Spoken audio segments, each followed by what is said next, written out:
विवाहित महिला माने काहेकि चूड़ी पिंधती जानतु यह पछरे रही कौन वैज्ञानिक कारण। हिंदू धर्म रे अनेक प्रथा परंपरा और संस्कृति रही विभिन्न परंपरा और भिन्न भिन्न महत्व मध्य जोड़ी रही है। तेबे विवाहित महिला किछि नीति नियम रही गोटे नियम होची 16 श्रृंगार। जड़े विवाहित महिला यही 16 श्रृंगार महत्व बेसी जो सिंदूर व्यतीत मंगलसूत्र और चूड़ी मध्य सामिल अछि जहाँकि विवाहित नारी मानक सौंदर्य वृद्धि सहित सेमाने सौभाग्यवती होइतांती।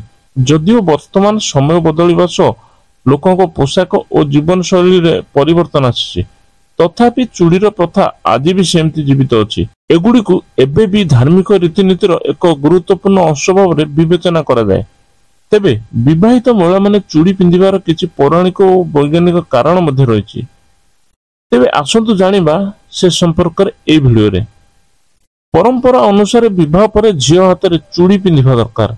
विश्वास रही जे महिला माने चूड़ी पिंधिबा द्वारा दाम्पत्य जीवन भलरे कटिबा सह स्वामी एवं स्त्री मध्य प्रेम मध्य बढ़ाई थाए।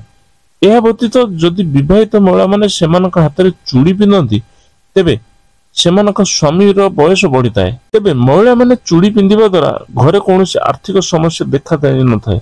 सेहीपरि महिला माने चूड़ी पिंधिबार पछरे वैज्ञानिक कारण मध्य रही। वैज्ञानिक मानक कहबा अनुसार चूड़ी पिंधिबा द्वारा महिला मानक हृदय और श्वास रोग कमी थाए। एथि सहित सेमानक मानसिक स्वास्थ्य मध्य भल रुहे। तेबे विशेषज्ञ माने आहुरी मध्य कहिसुन जे हाथ गंठी पाखर प्राय 6 इंच पर्यंत आकुप्रेशर पॉइंट अछि जाकु एकाठी दबाइले शरीर अनेक रोग भल होइताए। यह मध्य कह जाय जे चूड़ी पिंधिबा द्वारा चर्म एवं सेमानक मध्य घर्षण होइताए जा फल महिला मानक एक शक्ति मिलता है जहाँकि रक्त संचालन को नियंत्रण रखिए।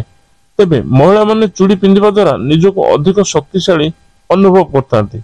दर्शक बंधु जदि वीडियो भल लगे तेज लाइक शेयर कमेंट करूँ आ जो चैनल नुआ आसता सब्सक्राइब करने भूलिए। जय जगन्नाथ।